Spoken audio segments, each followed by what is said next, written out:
Hello and welcome, ladies and gentlemen. My name is Remko Rinkema, and you are watching Run It Back, the show in which we watch old school poker action, sometimes with a player, sometimes with a notable, sometimes with someone who's going to tell you exactly what to do and what not to do when your aces get cracked for the 7,000th time. And we've all been there before. Jorryt, Tendler, thank you so much for joining me. I feel like you and I do a podcast once every 2 years just to talk, all the poker players and all the poker fans off the ledge for when shit hits the fan. Is that correct?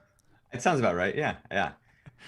It's good to have you on the show, man. We have a lot of catching up to do, but before that, I just wanted to let everyone know we are live on Facebook, on YouTube, and on Twitch, and all you have to do is chime into the chat with any mental poker game related questions you might have. Jorryt Tendler has coached the biggest players in the game. He was at the WSOP Main Event final table more times than any of the players have been there. So he has a lot of experience with the big moments and the big spots. So if you have a question about your mental game or anything else related to the game of poker, tonight is your chance to ask those questions. We are watching the 2014 and the 2015 WSOP Main Event final table featuring Jorryt van Hoof and Max Steinberg, coached by Jorryt Tendler. We're watching the footage. We're breaking down some hands. We might even have some fun with it and just play the commentary just to enjoy the action on the screen. So all you guys have to do is like this video, subscribe to the channel, drop your questions in, and we will entertain you for the next 90 minutes or so. I already see Jeff in the chat from Pennsylvania. Jeff on Facebook, thank you so much for tuning in. You guys on YouTube, still a bit quiet there.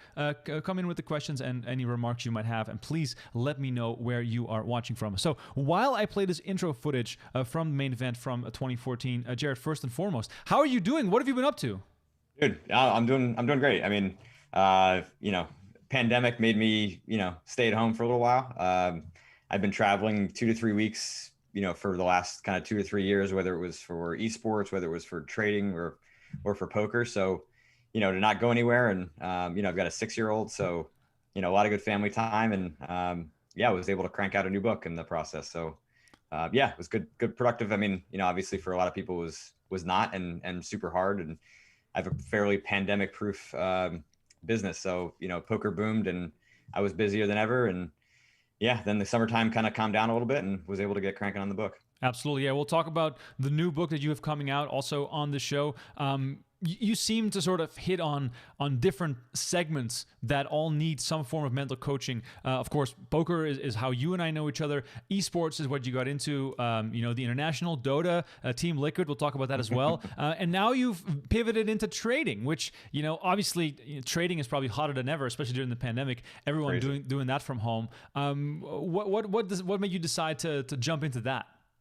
I mean, so kind of like poker, just sort of spontaneous. I mean, I got into poker because I met a poker player on the golf course. I got into trading because traders just started picking up the mental game of poker. And so, realizing that, basically you change the word, poker to trading and the material would apply. I was like, okay, well, maybe there's not that much of a difference. So I just kind of started getting clients and then started getting some institutional clients and realizing that the industries were really very similar and that the parallel and the crossover was such. There were a couple of guys within the institutional space that used to be, fairly successful poker players. So, it was great to kind of, speak with them on level terms. That's kind of one of the things that, Dusty and I, when I started out in poker, like he was a golfer, was able to explain things in golf terms. These guys were able to explain, kind of some trading concepts in poker terms. So it was a kind of an easy transition and, one that I took fairly slowly. Like, I mean, I think I'd gotten advice that, I should actually literally just print a book called The Mental Game of Trading and just change the words. But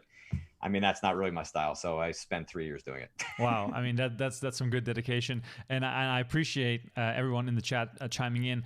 Do keep those questions coming. We have Dave Temple as always watching from the UK. I appreciate you as always.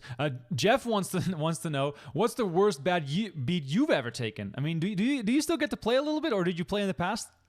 I mean, I've played a handful of times. Most of the times it's like home games with, my idiot friends. I've played once in the casino. Not once in the casino, but the most memorable one, there were no bad beats. I was actually doling them out. So I was the fish, the pros were complaining about. I'd say like the biggest bad beat I've had is not a poker story, but I had, like fresh into my career, like a year and a half in working with golfers. I had like a profile written sitting on the editor's desk of Golf Magazine. It would have been, massive, and it just died. So that was pretty harsh. So, listen, I'm not complaining about where my career has taken me, but, it would have been nice to have gotten a little pop early on. I mean, everyone watching at home, this is a safe space. Let out all your bad beat stories. Please do tell me your bad beat stories. I always appreciate hearing a good bad beat story, but at least make sure it's original. At least original in the slightest. Give us some kind of twist that made this good.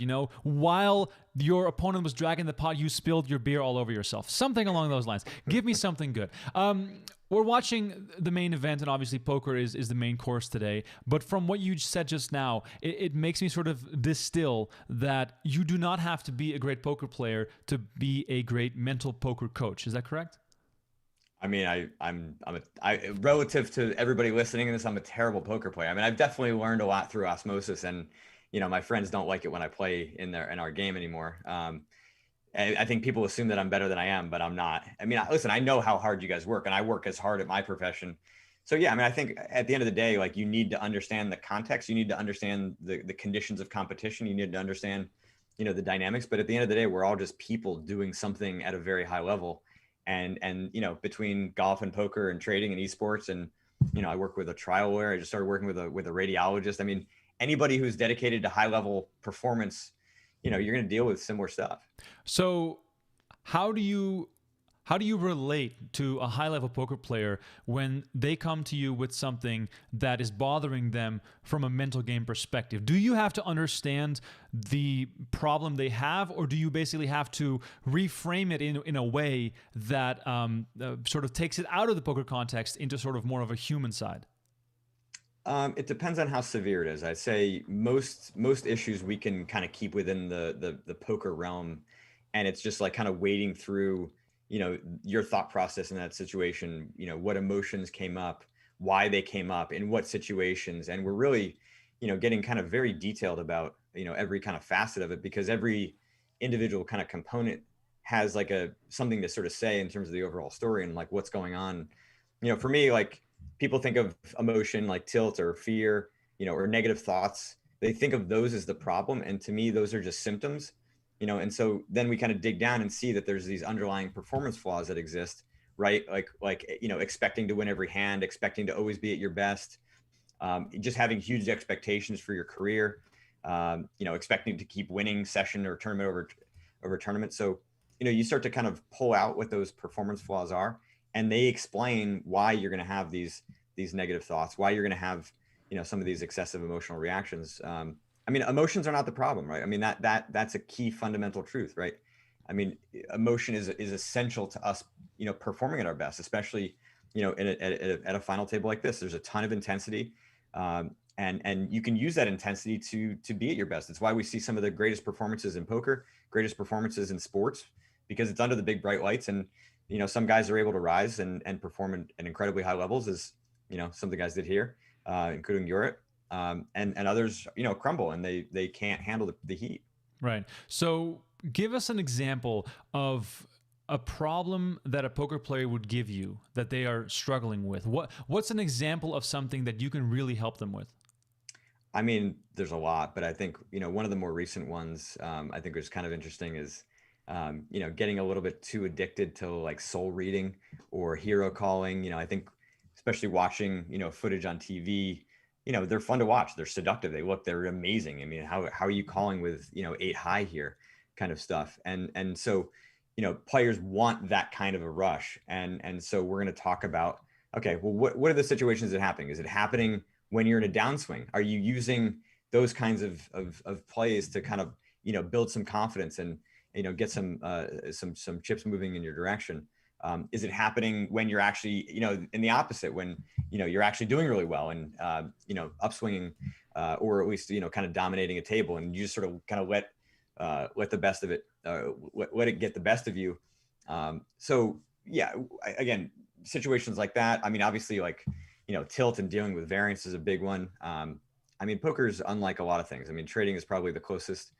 I was talking with a professional golfer yesterday, and and he was having trouble dealing with the variance. I'm like, dude, play poker for a little bit. I mean, you'll learn quickly. I mean, golf is fractionally what poker has to offer. You're also dealing with long hours. So, how do you handle the endurance, especially in a final table like this, to be able to play at a high level for a really long time? We're talking about fear and, the second guessing, the doubt, you're tanking for, 30, 50 seconds, but there's not a lot of new things going through your mind, right? You keep waiting for that thing to pop in, but, fear has kind of shrunk your decision-making process. Confidence issues are obviously a big one. Focus issues, in today's day and age, and, everybody's got their phone near them. You're playing online and it's easy just, maybe some people are actually watching or playing poker right now while they're listening to us. And I mean, you better, if you listen, you can automate decisions, but you're definitely not playing your best. So make sure if you do have a decision right now, you focus on that. Don't focus on me. It's not that important. You can always watch the replay. And obviously, poker players have been, notorious procrastinators and a bit lazy when it comes to work ethic or putting in the volume or putting in, the time. And, so he kind of runs the gamut. But I think, for Jorryt's sake, and, as we get to a max, like in preparation for an event like this, a lot of it is like, how can I be in the zone for the entirety of it? And, Jorryt was in the zone for a good chunk of this tournament. And all of a sudden they say, nope, stop, come back in 4 months. And like, how do you pick back up that momentum and, what's involved with it and dealing with the complexities of a truly unique event like this. So yeah, I mean, it kind of runs the gamut, but I think anybody who, follows professional sports or, follows, high level poker, you see it, right? And then it's just a question of like, how well can you turn, the mirror back in yourself and identify the issues that are truly affecting your game. Yeah, we have so much to unpack, and I feel as though there's a never-ending list of specifics we can get into, or even a never-ending list of generalizations that we can sort of tackle. But I also want to focus a little bit on the questions in the chat. So if you guys have any questions for Jared or myself, please do send them in. We are not the best at explaining short stack strategies and how to abuse the bubble, but we might have some interesting thoughts on where to go eat in Vegas, or in Jared's case, a lot of professional opinions on how to handle the mental side of your game. Liam Jones on YouTube coming in with a good question right off the bat. Liam, thank you so much for sending this in. His question is, what are your favorite similarities between the financial markets and poker? Good question. I mean, I think the challenge to be able to make consistent decisions in the face of getting, just bad feedback, basically just getting punched in the face repeatedly, and having to kind of stay the course and keep doing that, I think is just truly unlike most things in life. So that's my favorite, and being able to train poker players on how to do that, train traders on how to do that. And I'll give you a nugget, not just to kind of leave you hanging there, but there's a tool that I use called the A to C game analysis. It will be on my website in about a week. I'm actually doing a kind of a big update, so just come back to it. But the basic idea is just, divide a piece of paper into 3 columns, write out what your A game looks like, write out what your B game looks like, write out what your C game looks like, both from a mental standpoint and a tactical standpoint. And if you do that, then it gives you like an objective measure. So, let's say you have a session or a tournament and it just goes really badly. You just like look at what your descriptions of all those 3 categories look like. If you've got a lot of, play that represents your B and your A game, and you got destroyed, you can feel a little bit better about it, right? Like it's, if you're a winning player and that your B game is profitable, then you made some EV in that session or that tournament. And on the flip side, if you made a bunch, but there was a no A game, then you ought to not feel as good about it. So being able to kind of rebalance your emotional state based not on just results, but also on a more objective form of feedback, I think is a cool parallel between the two. I mean, I think in large measure, now that I say this, like my favorite thing about poker and trading for the most part is that most of the people involved are putting their own money in the game. And I think that's super cool because you don't get to see sports run that way, right? I mean, I know there's a tournament in Vegas or been around, but it doesn't involve any of the big name PGA Tour players. But I just would love a PGA Tour event where, guys slap down a cashier's check of, $100K and they go enter the tournament. I mean, there was that big match between Tiger Woods and Phil Mickelson a couple of years ago, and it was all billed on, they were bringing their own money into it. They were going to, it was like $9 million. Like I wanted to see Tiger and Phil exchange a $4.5 million check and go play. And it wasn't that. It was all promotional. But I mean, you guys are putting up your own money. You're and so I love that. I mean, I think, I work with some sports bettors also. It's the same thing, so yeah, having your own skin in the game, I think, makes it more personal. Makes your goals a little bit more granular than some of the others. I'm not saying by any means that, the golfers or the athletes that I work with, because they're getting a paycheck, don't feel the same or different kinds of pressure. But there is something unique and kind of special about the fact that, yeah, no one is paying you a dime. You are putting up your own money, and you make what you get. It's kind of interesting to me that poker, of course, is that pure game where you can show up with $10,000 and play the main event, no matter if it's the first time you ever played poker or if you've been in the game for 80 years. Doesn't matter. However, part of the appeal of that is the fact that if variance hits you in the face in the right way, you can make a big run. But if I show up to a PGA Tour event, they're going to laugh me out of the room. I'm not even going to be able to play.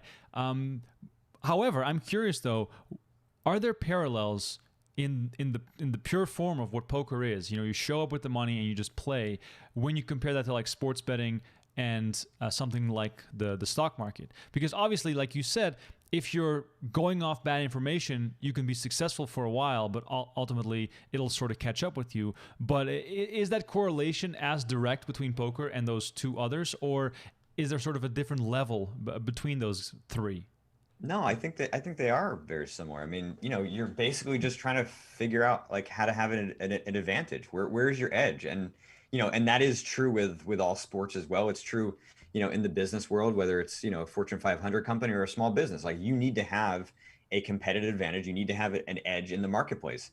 And if you have that edge and you're able to utilize it well and you're able to replicate it, that's your profit margin, right? That's what poker players, right? Your win rate is your profit margin. Traders, your ROI is your profit margin. So no, I do think it's a pretty pure parallel. And yeah, I mean, it is unique in that regard. Absolutely. Jorryt van Hoof on the screen here.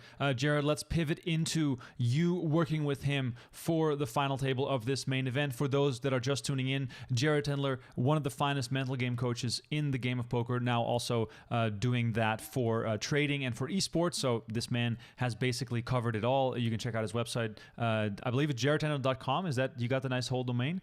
It is, yeah. Smart man. jorrytendler.com if you want to know more information about his books and about unique everything. enough name, I suppose. Exactly. Yeah, same for my name. Yeah. No one else. John Smith is harder. No yeah, one else. Right, yeah, exactly. You got it, man. No one else. You probably can go with a solo name. Just go Remko. Right? See, I should have gotten that, for the Twitter handle and for the name. Yeah. That's okay.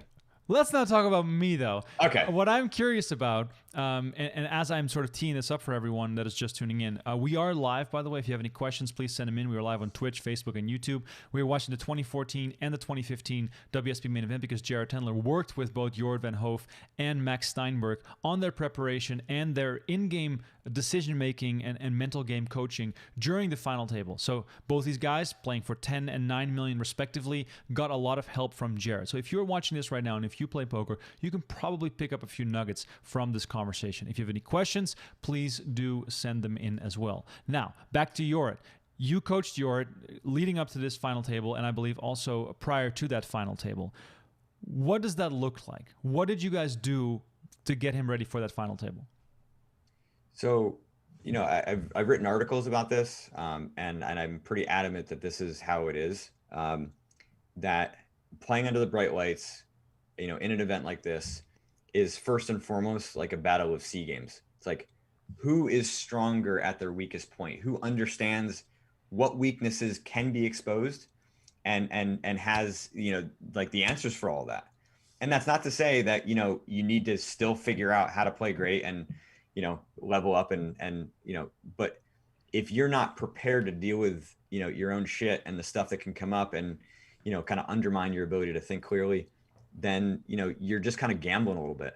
So Jorryt and I spent, like, we hit the ground running. I mean, you know him well. The guy is like a consummate professional. He is one of the hardest workers I know. He's super dedicated to precision. And so, right out of the gate, like, he was kind of on board with, like, we're going to create a plan now, like right. I think maybe give him a week.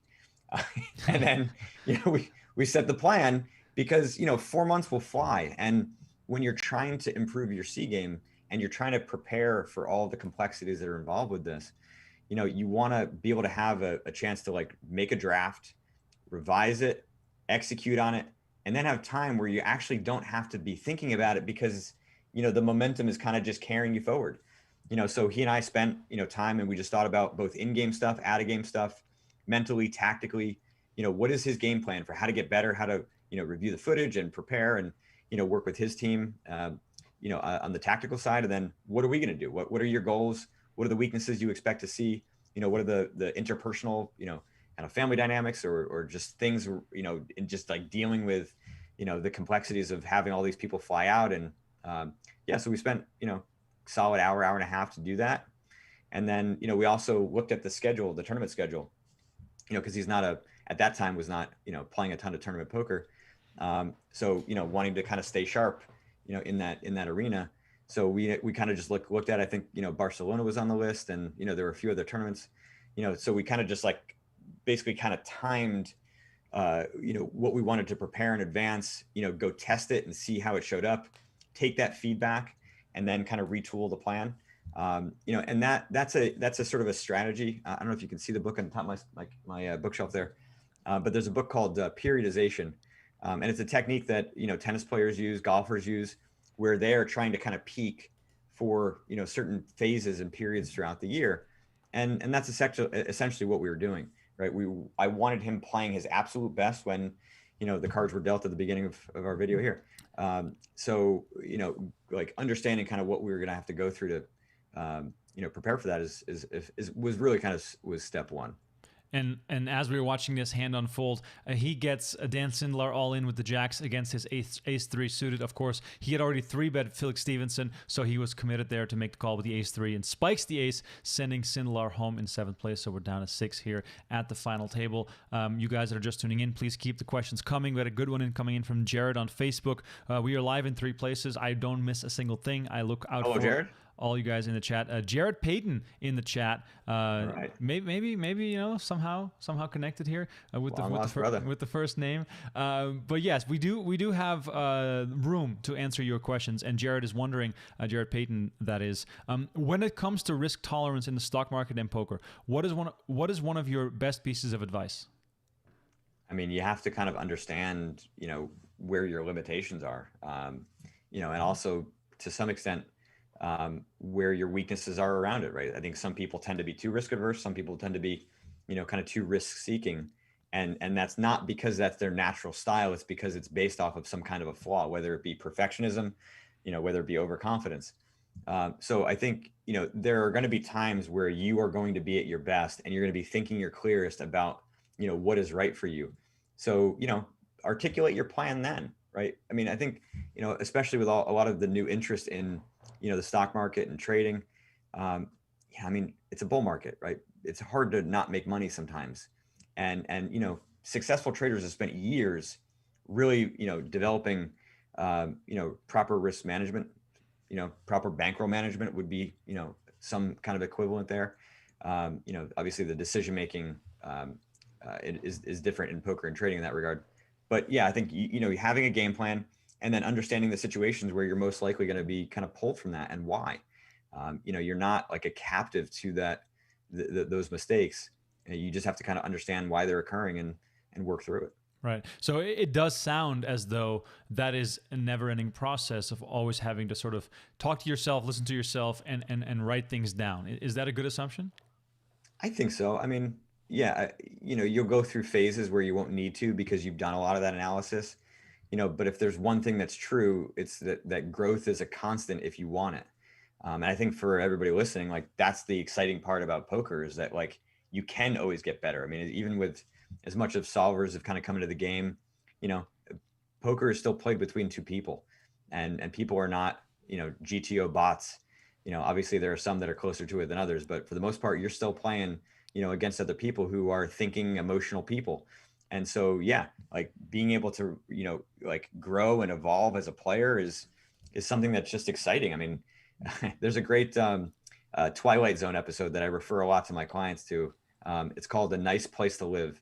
And I'm going to spoil it, but, if you want to watch it, you watch it. But, basically the scene is set where at the beginning, this like bank robber gets shot and killed. And, what he thinks is this, guardian angel comes and, brings him into this gorgeous house and, full of booze. And, he goes to the casino, he's winning all the time. He's getting all the girls, basically whatever he wants, he gets. Life could not be easier. So for the first week or whatever we think it is, he's having the time of his life. Couldn't be better. Week 2, week 3, week 4, all of a sudden, it starts to get a little mundane. There's no chase anymore. There's no excitement anymore because everything is just coming so easily. And it turns out that he's in hell. I mean, so, a lot of times people want to like have things easy. And, if you were to really get what you wanted, you would find yourself in hell. And, I think having that perspective, means that, yeah, growth is a constant. So you're going to have to be writing at times. You're going to have to, be introspective at times. Don't drive yourself crazy, but if you develop a decent habit with it, it actually can just kind of keep you on a steady climb rather than what a lot of people go through, which is these big up and downs. I mean, I can count on one hand the number of clients that have come to me like, hey man, I'm actually doing really well. I don't really know that I have any problems, but I just don't want them to show up. Like, can we get to work? No, like most people, like, yeah, I've been running bad for like 4 months and yeah, I'm just tilting my face off like that. That's what I get. And it's fine. I mean, I can be, the freaking ER doctor, but it's definitely, more fun when you kind of stay ahead of the curve for your own shit. Question coming in from Brandon on Facebook. I'll get to that in just a second, Brandon. But I got a follow up here. I'm very curious. You understand the game of poker, you know how it works, and you can speak about it, on a fairly high level. However, ultimately, there might be scenarios that you get into where it might just be that the player himself is not working hard enough, or they're not studying hard enough, or they're just like simply not good enough.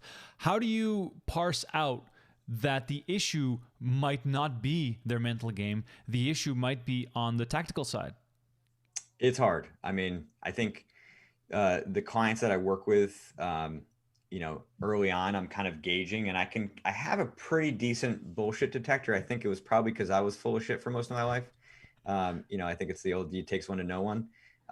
So yeah, like I my radar is a lot higher for people that, kind of send off a couple tells. I mean, look, I am a poker player in that regard. Like I am constantly just like kind of reading the tea leaves, and sensing what's going on here. So yeah, I mean, I am relying a lot on their assessment. I've got, a tournament player that I can think of who, for a while I had those questions, and then of course, he has a couple big scores and, he's moving up a little bit, and it's like, okay, yeah, maybe he's not as shitty as I thought. So, okay. But again, variance. So, question mark is still out there. And, yeah, I mean, I think at the end of the day, like if somebody's going to be that, I don't want to say manipulative, if they're just sort of that, much in denial, or they're not really that aware, it just is what it is. I mean, I've had clients that have come to me and, we had some success, but not like a ton. And, and they kind of go away and come back a while later, and, they like a different person. So, I mean, I come from the therapy world. I mean, I after my own golf career being derailed, which I know, I went and got a license as a therapist to try to bridge the gap between sports psychology and therapy, and, find a kind of a deeper level of effectiveness, and one of the things that I was taught early on, especially because I was working with kids, these were like social service system kids. I'd have 8 sessions with them. I mean, they're just, pretty horrible situations. And, I was just taught, like, you're just planting seeds. You don't know when they're going to germinate, but, having a stable figure in their life, even if it's for 8 weeks, can have an effect. So, when I work with a player, whom, may or may not be the most honest about their own skill set, if I can ask questions, if I can train them to think a little bit differently, then those seeds may plant, and eventually they may wake up and realize, they've got, some issues they got to work through. We are planting all the seeds right now here on the show. So if you guys are watching, you can turn away, because seeds are being planted. This might help you in your life. Maybe not only in your poker game, but maybe you're also, having success in other ways. And if you have success, all credit belongs to myself and Jorryt Tendler. So thanks so much for tuning in. I appreciate it. Please like this video and subscribe to the channel. We have a lot more content coming. Meanwhile, Jorryt van Hoof has Felix Stevenson all in. He has the ace-8 suited in the jacks. I won't spoil it, but there is the ace on the flop. fault. Yes, very sad. This, of course, pivotal moment in at this final table, which for those who have never seen it before, will realize that if you keep watching. Yes, we are watching this entire final table, and then we'll show a little bit as well of the final table that featured Max Greenwood, who, of course, was in a really weird situation because Joseph Kean had such a dominant stronghold on that final table. Now, to Brandon's question. Brandon, I'm going to rephrase it a little bit because I think it applies better to this conversation. So my question then becomes, how do you know that you're ready to play poker full time? And of course, we can't analyze this from a skill perspective because we're not skill doctors, but from your perspective, looking at the mental game, when is a player ready to take on this game, which is so volatile, full time? I mean, I think you want to have enough bankroll to back you for a little while. I think you want to have tested yourself in an arena where you've got a decent sense of what your, emotional volatility is going to be like. The difference between poker and trading is that trading actually does have a simulator, right? You can trade the live market and like literally on a platform that is the exact same thing that you will experience. The only difference is it's not real money. Now, we all know that, the free money poker is just not poker, right? So, you're kind of always invested in that regard, and it challenges you. And when you go pro, it sometimes is harder to know, how much now that added weight of having to make money every month from poker, how are you going to deal with your first, like, let's say 30% drawdown in your bankroll, and that like the worst run you've ever had. I mean, I can't tell you the number of times that poker players have said to me, like, oh man, like what bad luck that now I would have the worst run of my career. I mean, yeah, it can happen. I mean, so, how well are you prepared for that? It's just hard to know, as Mike Tyson says, everybody's got a plan until you get punched in the face. So, but my suggestion though is like, do the best that you can, put yourself into some challenging situations, maybe play a little bit outside your bankroll. I'm not saying crazily, but like feel a little bit of the heat and see what comes out, see how you tolerate it. So that's a decent check mark. Again, we're not going to talk about the play. So, I mean, I think you want to just be considering, what kind of the arc of it is like, what are your goals? I think sometimes, there is sort of this mythology that gets in there where, you are deciding to play professionally because, you see, the $1 million, you see guys like this, in the arena playing for life-changing kinds of money. And you kind of forget, the long road that it takes to get here. I mean, Jorryt has been playing poker, I think, for 8 years prior to this, and, at an incredibly high level. So yeah, he wasn't a predominant tournament player, but I mean, the guy put in the time. So yeah, are you prepared to go through that? Are you prepared to do the work consistently?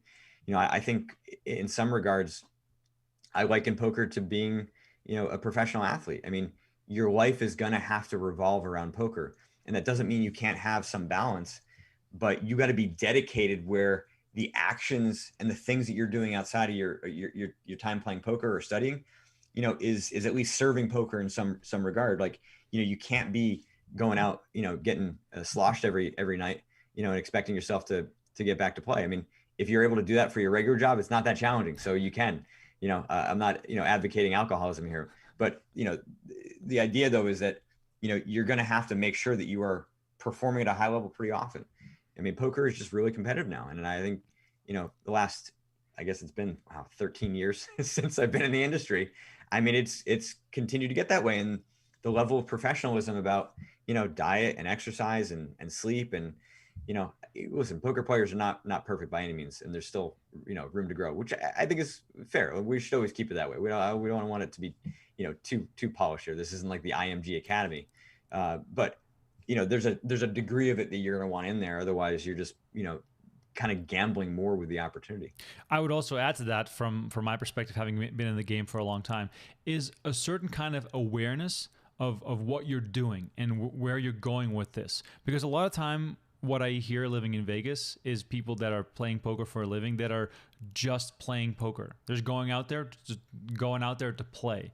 I feel as though having a plan whether it's, certain earning goals, which could be unrealistic, but still it's good to have some kind of goal, or, certain hours played, or, keeping track of things in a very diligent way to make sure you're accountable. I think those are all things that can really help you, because then at least you have a baseline to improve upon, and you can also compare things to as you get into month 2, 3, 4, and 5. I mean, absolutely agree. Should I become a mental poker coach? You could, but you might be like a lot of my former clients who tried to. Yeah, I would never. But I can talk for hours, which is a good distraction. Dude, and you're brilliant at it, man. I always remark about how well you're able to. Your database of knowledge is just absurd. I mean, it's massive. I appreciate that. For the people who are just tuning in, by the way, Jorryt and I are watching the 2014 and 2015 WSOP Main Event final tables. Jorryt was the coach of Jorryt van Hoof and Max Steinberg. They both made the final table of those consecutive years. We're taking questions today. Any questions you might have, please send them in. Patrick says, mental poker coach, ? Yes, indeed. Mental poker coach. That is what Jorryt Tendler does. He's also involved in the world of trading and golf and esports. So, and we got to hear some stories about esports, because I'm super fascinated by that, and I'm curious how that's going. I'll clarify quickly, just for those skeptical about what the hell I do. It's actually quite simple. I'm like, my job is basically to try to remove the negative effects that emotion has on decision making, right? Like, so if you look at any poker decision that you make, and you're making repetitive errors, right? Start to look at the emotion that's at play there. And yeah, you could try to control it, but under, the bright lights like this, control is not gonna work if you don't really have a real solid grasp on it. So yeah, I mean, decision making breaks down from emotion. So there you go. Right. That is really fascinating, because it is not like a bankroll. It's not quantifiable by a number. It is something that you really have to, I guess, dig deep, be honest with yourself, reflect, have open conversations, be vulnerable. A lot of things that people aren't necessarily comfortable with or excited about. And, as me, having done a lot of therapy myself, it wasn't about my mental game of poker, but just about me, about my life. It takes a long time, and it takes a lot of hours of me just talking. And then all of a sudden you start hearing yourself speak, and you start realizing these things. And it's almost as if the therapist, at least in my case, only asks a few questions, and that allows you to dig deeper and uncover certain layers and find out certain things about yourself. And then once you have a few eye-opening moments, it's almost like learning how to check raise in poker. He's like, oh wow, I can do this now. Oh, this is how it works. That is how it sort of works and applies to me. Is that a good way to explain it a little bit? Yeah, I mean, people's experience in therapy or in my coaching, it varies. I mean, I think, yes, there are some people who, I probably say, a handful of things throughout the session, and they're very, very targeted surgical strikes in a sense. And then there are others who, they don't know. I mean, I need to be providing them context and feedback and challenging them and calling anything out. It's a very kind of like active process.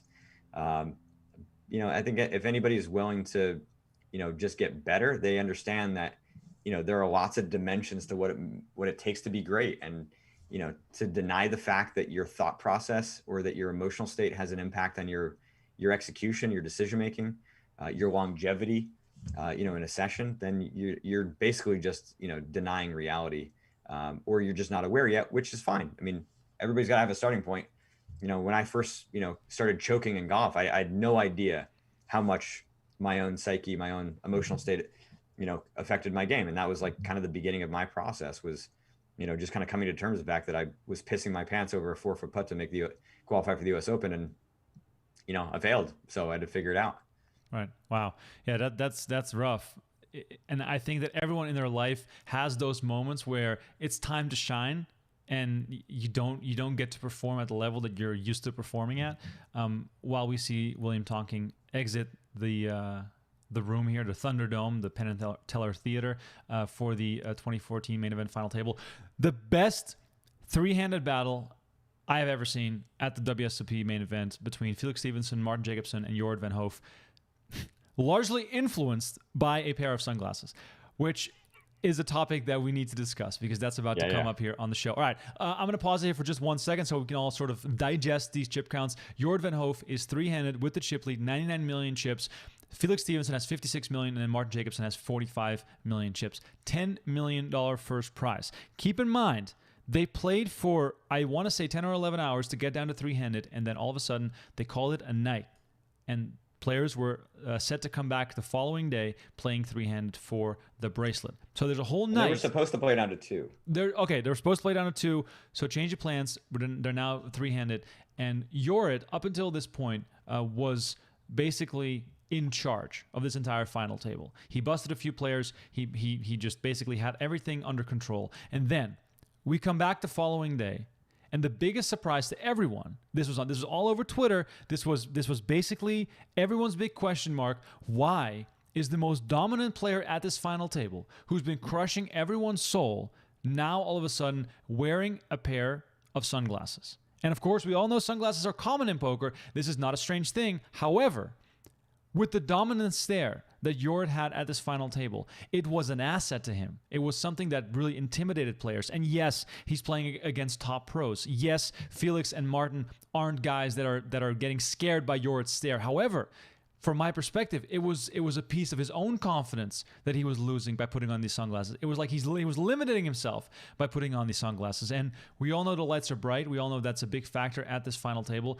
But Jorryt, please describe to me what happened here and what made him put these sunglasses on and how you look back on it now.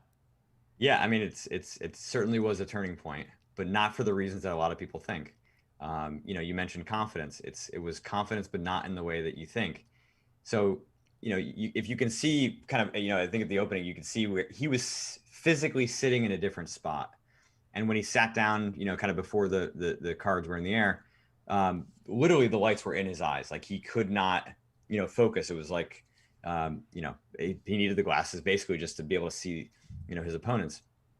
So, he made the decision to put the sunglasses on. And I recall, being pretty close to the rail when he, kind of came and did that. And, I'm kind of running through scenarios in my head, like, is this about pressure? Like what's going on here? So, I'm kind of doing a quick kind of diagnostic and then very quickly trying to figure out, okay, look, this was not one of the things that we had planned for. How am I going to intervene? Truth be told, and I've discussed this with him, like I wasn't strong enough at that time as a coach to be able to just pull him aside and be like, hey man, like I'm just checking in, like what's going on, right? And I was kind of a little bit too deferential that like kind of he knew exactly what was going on because we just weren't on the same page at this point. Because I think had we had the conversation, it's a fairly simple answer. It's just like you're just not going to play from that spot, right? They're going to move you around and physically get you in a spot where you can be comfortable, where you don't have to be wearing glasses. And it was kind of as simple as that. Now, as he would express too, it's like, well, he wasn't confident enough to go to the tournament director and say, move me. So, yeah, I mean, I think both of us sort of recognize in hindsight, like, yeah, I mean, this was our own kind of weakness in that spot, something you just couldn't plan for. But it had nothing to do with the other guys at the table. He felt just as confident as the day before. It had everything to do with, just actually being able to see and provide himself the ability to be, kind of physically dominant like he was. Do you think that the sunglasses were so much of a distraction that it impacted his play? No, I think it was the situation that was the distraction. It wasn't like the glasses were just like an extension of the problem that was the case. I mean, it wasn't, it just had nothing to do with, it was just the situation that was, and I'm sure there was probably some thoughts in his mind about, what he should do. He's like still trying to figure out how to get comfortable. And, in a spot like that, it's hard to be comfortable just in general, let alone having, something like that kind of eating at you. Right. It's a very odd thing, though, to see someone make such a drastic change. Like Felix had been wearing sunglasses every single day. Martin, always looks the same, and Jorryt had this different sort of look about him. Were you talking to him during this day? Like, did he come to the rail to talk to you or on breaks and stuff like that? I think there was one time that he did. But yeah, like I said, I was not strong enough to be able to just kind of grab him and ask him. I think I was a seat behind, so I would have had. I mean, I'm making excuses. I just didn't do it. So right. Yeah, I think there was one spot where we had kind of talked, but for the most part, other than this, like everything that we game plan for, was sort of kind of handled. And I think his impression of his play the first day in a chunk was that he was like in a very good mental state. I mean, that there wasn't a lot of noise internally. You know, he felt like it was an extension from, you know, July, and being able to just be as clear as you know, in the zone as he was then. And that was a large byproduct of us, you know, working through, you know, kind of every point very early, so that for weeks there wasn't a lot that he had to think about, you know, and so he just was kind of executing a strategy, not having to think through it. Hindsight now being 2020 and being able to assess this now many years after the fact, can you name a few concrete things that you would have done differently? I mean, other than what I just mentioned, probably not. I mean, I think we had an incredibly tight strategy that worked for every scenario that we game planned for, except for that one. Yeah, I mean, honestly, you know, even I don't think this is the hand. You know, there's another hand I think upcoming that was problematic, but you know, even in that scenario, he actually executed our game plan in terms of what was going on. You know, I won't kind of give it away then, so we'll talk about it there. But no, I mean, there really wasn't much more. Right. Well, that's good, though, because that means that there was a plan and that he did execute. But the perception to many people watching this was like, oh my God, Jorryt is crumbling. He's putting on the sunglasses, this and that. A lot of different thoughts and analogies were let loose when this was happening. Did you catch any of that in the moment? Did you read about it afterwards? Did people, you know, talk to you about it? Did you hear reactions from Jorryt about it? So, I mean, in the moment, no, because I mean, for me, like, I feel like my job is to be as focused as I can so that I can be responsive. Clearly not responsive enough, but that's at least the idea. But you know, I wasn't paying attention. I certainly heard about it afterwards. I mean, I obviously could imagine what people were saying. Because truthfully, I was, again, kind of still speculating in my mind what was going on. And so yeah, I mean, I think like kind of addressing the amount of drama that came from this is, you know, it is as benign as we've now kind of found out it to be. And I think it just goes to show you, like, if you're not on the inside and you don't really know what's going on, it's super hard on the outside to truly know. Yeah, people are too dynamic, and you know, most people don't know Jorryt that well to begin with, let alone to be able to kind of properly assess what's going on. And so, yeah, you just sort of assume, okay, well, somebody puts on sunglasses, that's just like a signal of weakness. And that's a reasonable, you know, kind of bet and assumption. I mean, I think most people would sort of take that bet. But in this case, it just wasn't the case. Right. So we can put that to bed once and for all. The sunglasses had no impact. However, it would have been nicer to see his stare down on this day, and who knows if it would have made a difference. But it's very clear that he looks very comfortable in this spot right now. You know, his body language doesn't really show any tension, at least from my perspective. And it is just a shame, you know, having known him for 10 years as a friend, that things didn't work out for him. Spoiler alert. Obviously, this has been so long ago that you guys should not feel offended. By the way, if you enjoy conversations, obviously, please stick around. Please ask your questions. I see questions coming in. I will get to all of them. Don't worry about it. I just want to say that we have new episodes of Poker After Dark coming out every Monday on PokerGO. And we also have just announced the second round matchup, round 2 of High Stakes Duel 2, not to make it even more confusing, between Daniel Negreanu and Phil Hellmuth. The 200K match is set to take place on May 8th at 8 p.m. Eastern Time on PokerGO exclusively. We'll give you a free 30 minutes here on YouTube if you guys want to just get a little taste and then decide if you want to jump into the PokerGO streets to watch the whole match. 200K match between Phil Hellmuth and Daniel Negreanu. We have also the promo code HSP for $20 off the annual sub that you can check out. And I can just say that the first round was truly iconic and epic. We have a lot of clips on our YouTube channel and our Facebook channel from that match, and you just go have to check it out. It's just incredible. It is hard to even explain how crazy it was, that energy between Phil and Daniel, and we're going to see it all over again, and then quite possibly again for a third round as well. And that would then be a 400K match because the stakes double every single time until one player wins 3 in a row. So this could be very, very exciting. So don't miss that, and go check it out on PokerGO. Question coming in here from Rudy on YouTube. He says, what is the most common mental flaw that poker players have? I mean, it's tilt. It's like that, not even close. Yeah, I mean, there's just so many reasons to get pissed off.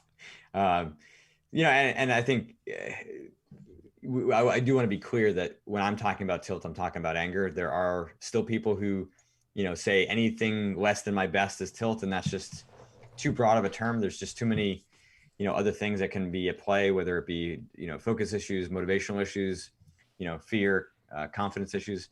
So for me, it's about tilt. And, in the mental game of poker, I talk about the 7 types of tilt: run bad tilt, which, should be obvious. Injustice tilt, when you're, aces are getting cracked constantly and you're getting coolered and you just can't handle it. Hate losing tilt, because you're so competitive that you just hate losing. And it's whether it's poker or anything else. Entitlement tilt, which is sort of the classic Phil Hellmuth tilt, as we were just talking about him. It's sort of the deserving, I deserve to win, I'm better than you, F you, pay me kind of stuff. Revenge tilt, which is always my favorite, because I think, the seeking of revenge is certainly fun. I'm a big Scarface fan. So, every time I sort of see it, I think of Tony Montana's kind of crazy eyes. And then desperation tilt, where, you're basically just like splashing pots, auto re-entering to tournaments, basically just doing anything you possibly can to win now. And that kind of tilt is usually the most destructive. Exactly.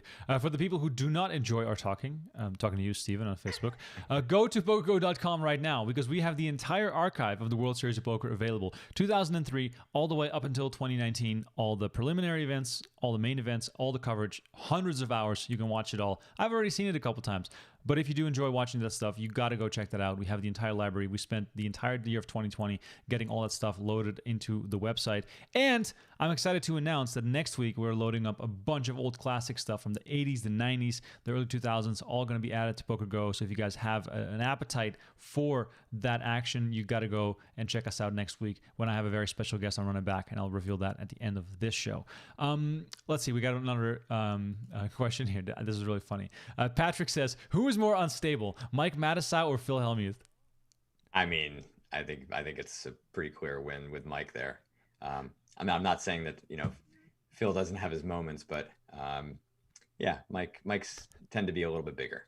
So when you watch poker, or when you just come across it and you see clips and you see someone lose their mind completely, can you like laugh and enjoy it, or does the professional kick in and go like, oh my god, this guy, I can help him, he has a serious problem, No. I mean, I think it's entertaining as hell. No, I mean, I think I turn it on when people want me to turn it on. I think long ago, like I think probably still in my graduate program, I'd be at like a party and I maybe start to psychoanalyze a little bit, but then I realized like it's just not fun. And people being crazy is kind of fun. So I don't mind, and I certainly, for my clients, help them to sometimes game plan to be able to, tilt other players. Because if you can, kind of learn how to do that in a very respectful way, then it can be to your advantage.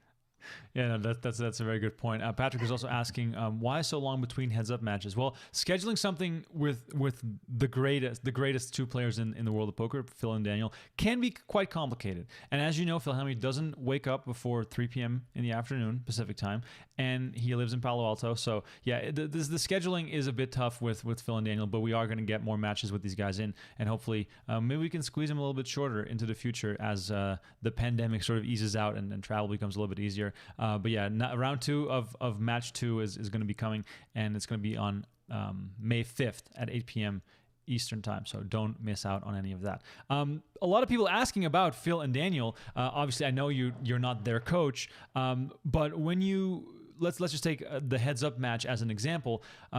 When you go into a match against an opponent that you know so well, are there extra things and tricks that you can sort of go into in order to, I don't know, get a little bit more of an advantage because you maybe have more study material, or maybe you have, personal history? How do you approach that? I mean, I think at that point, you're talking about like the leveling wars, and all bets are off in terms of like where you can kind of go with that. So yeah, you are looking for, some little nuggets that that he knows that that, you can try to provide some false tells, or, some well-timed needles. I mean, like as much as Phil can, run off the handles, he's not going to do it with Daniel because he respects him too much. I mean, I think we all know that Phil is going to lose his shit because of somebody that he doesn't respect, right? That's not the problem, in a case like this. So, Daniel's going to have, kind of different tricks up his sleeve. So yeah, I'm sure there's a ton of game planning. But my guess is that it's probably more, from a strategic side than it is a mental side.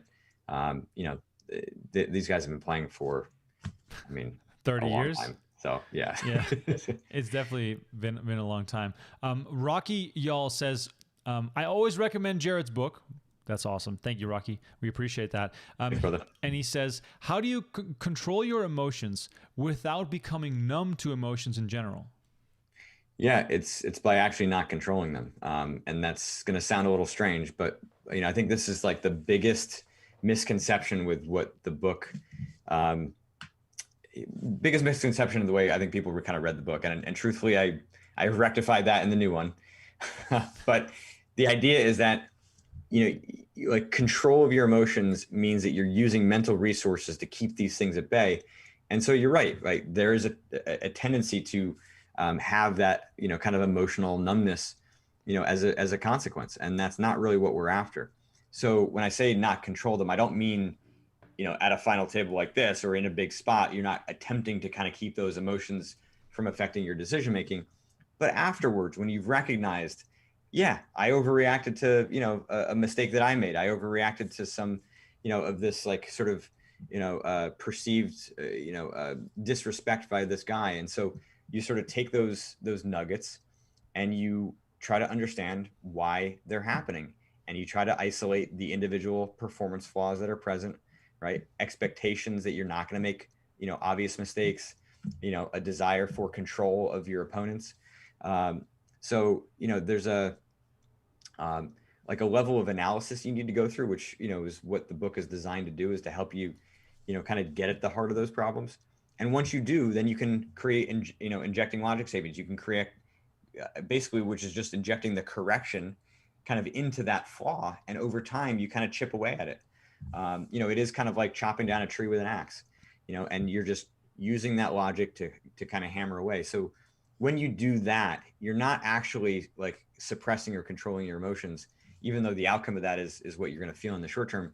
You are simultaneously containing it and then over time working towards resolution. So eventually you don't have to control your emotions for that reason, right? You can kind of move past that problem and yeah, let your emotions kind of be a guide, because, just like in trading poker, poker players, if their senses are well trained, your emotions become your guide for high level intuition. So you can sniff out those bluffs easier. You can, sniff out opportunities where you can, kind of steal a pot. So, if you're controlling your emotions, in some respects, you do also kind of limit your ability to tap into that intuition. So yeah, no, that isn't the goal. The goal is to resolve those problems so you get freed up, so your mind is able to kind of dive into the action more, soak up that data, and produce some intuition. I think a lot of poker players deal with an issue that has to do with losing the ability to connect with their emotions outside of poker, because they've gotten so, I don't know, they've gotten their head beat in so much by the game that they are not able to feel strong emotions about their cat passing away, to name a strange example. Do you see that? Do you hear that? And what would be, I guess, step one of dealing with that? I definitely hear about it. Step one's going to differ for a lot of people, but I think the first thing is, you're probably playing too much.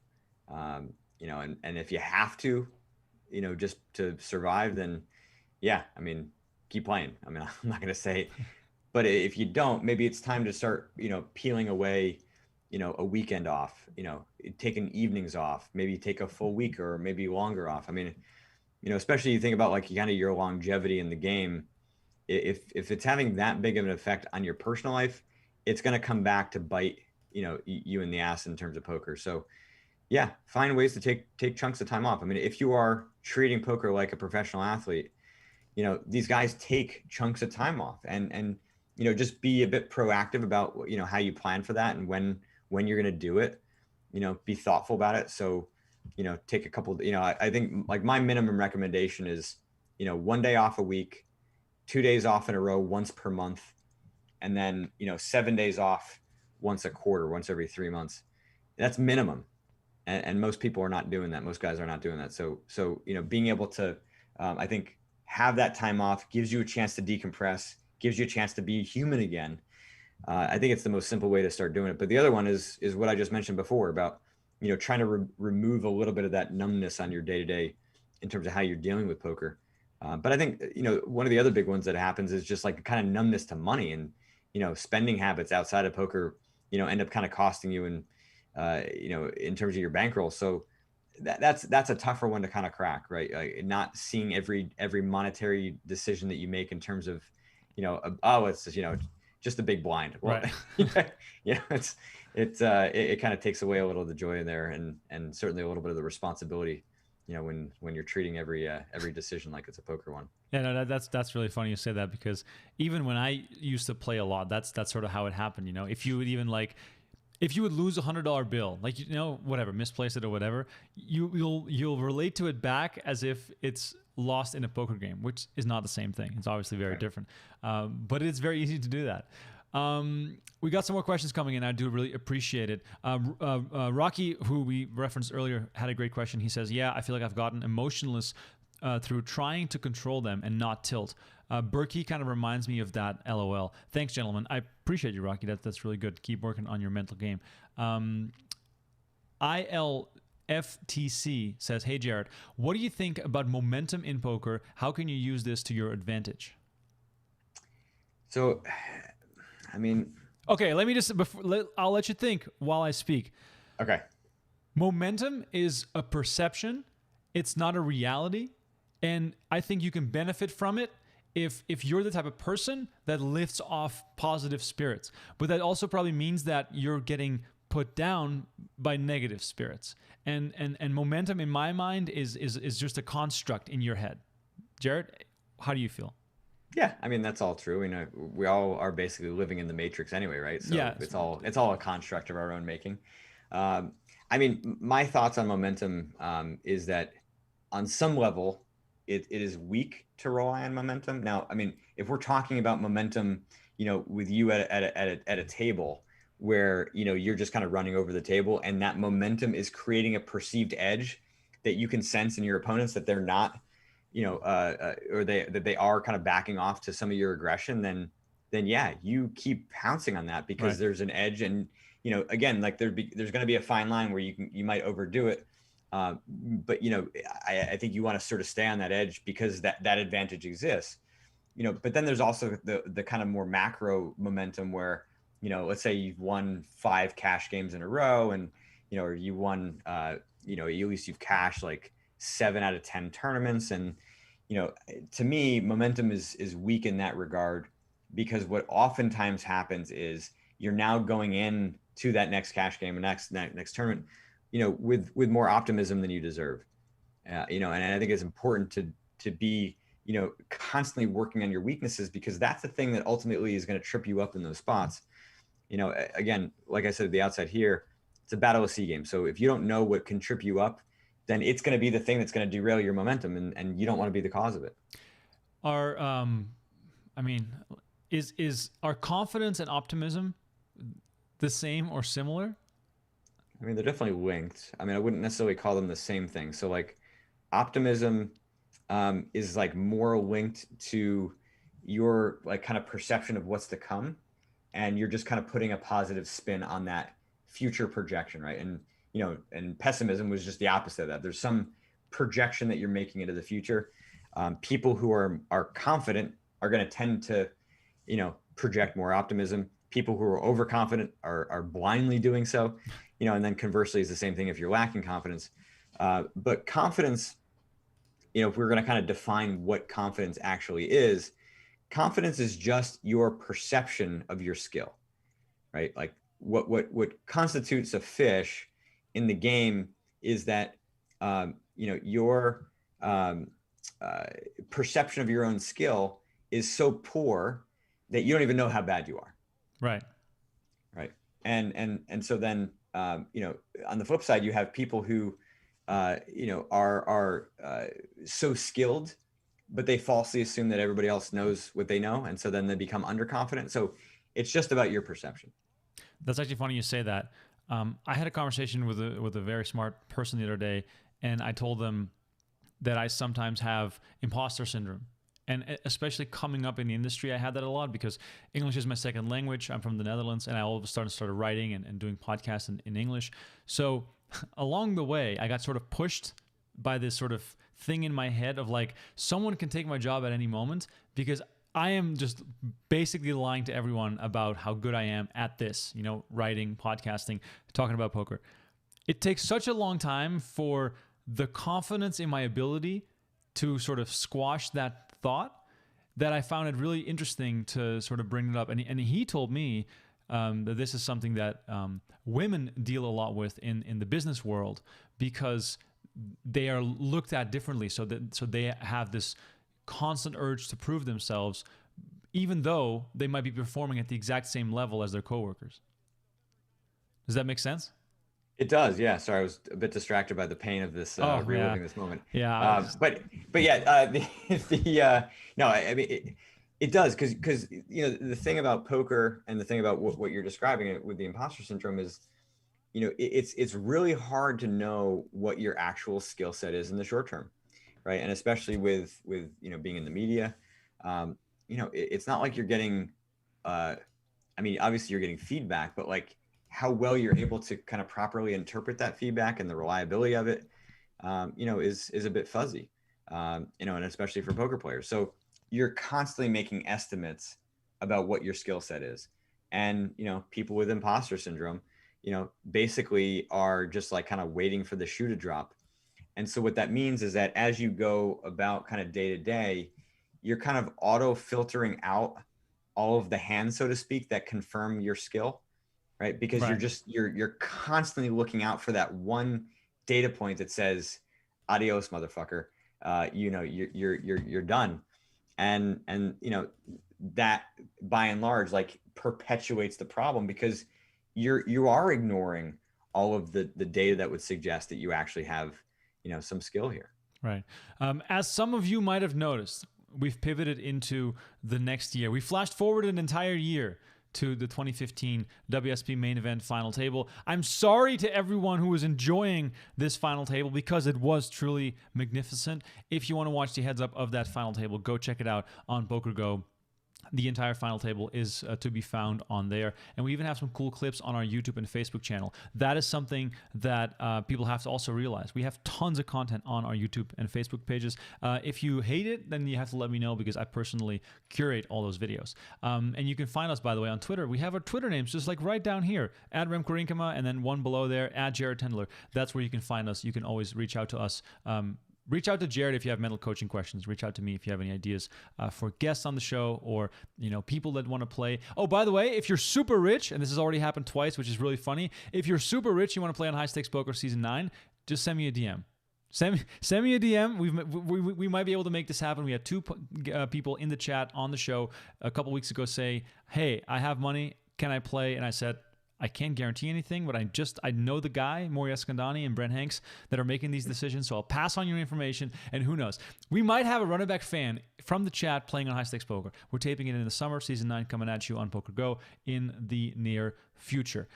Lots of questions still coming into the chat, but I just want to tee up this final table here.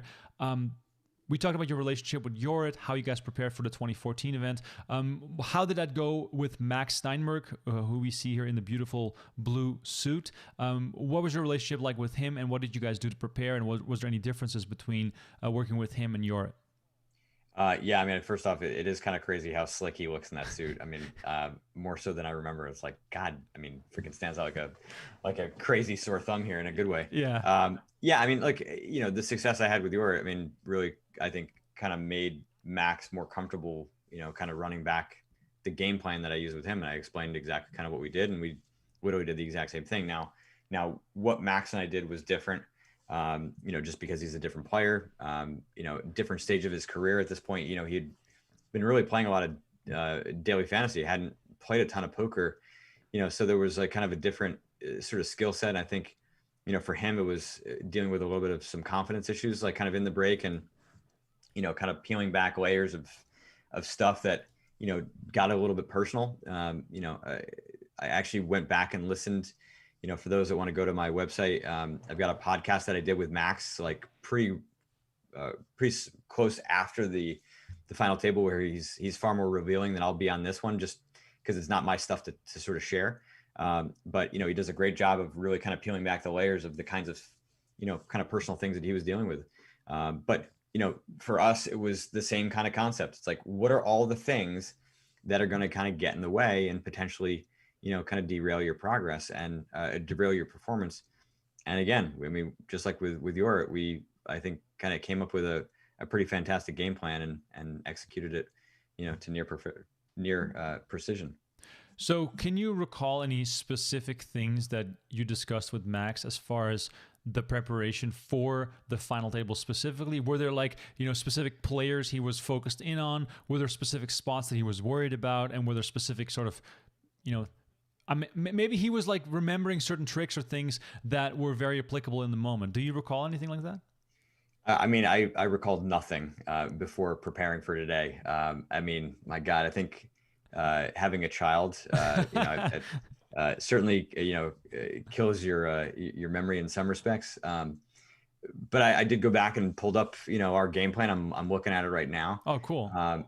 Yeah, I mean, it's like a mixture of some personal stuff. As I mentioned, it's a mixture of some pretty practical things, like what does he do in some of these very specific scenarios? They weren't, kind of very player specific.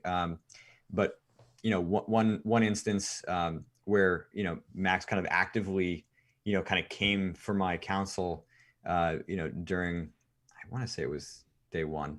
Yeah, well, actually, we only played day one. So there we go. Easy call there.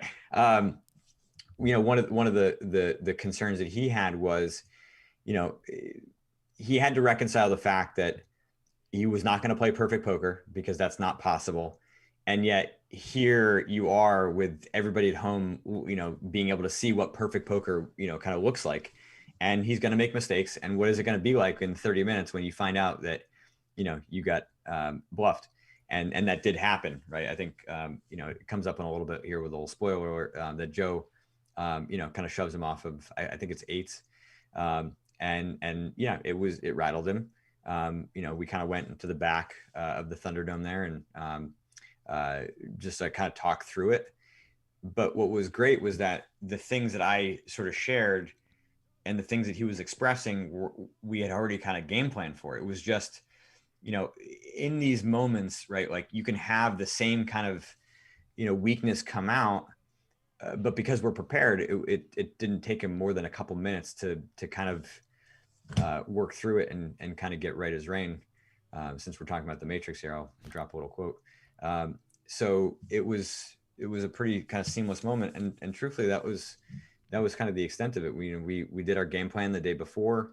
He had spent a lot of time, kind of preparing tactically. I think, again, because he was playing more DFS, that was more of his weak spot than the mental one. That's not to say that there weren't things that he needed to address and we worked through, but yeah, I think that was probably the biggest one. Let's take this situation that you just described and make it into one that we all, as viewers and myself, have been in. You're playing in a poker game, you make a really tough fold, and your opponent shows the cards, and they made a complete ass of you. Huge bluff pulled on you. Give us some advice on how to not give it all away in the next orbit.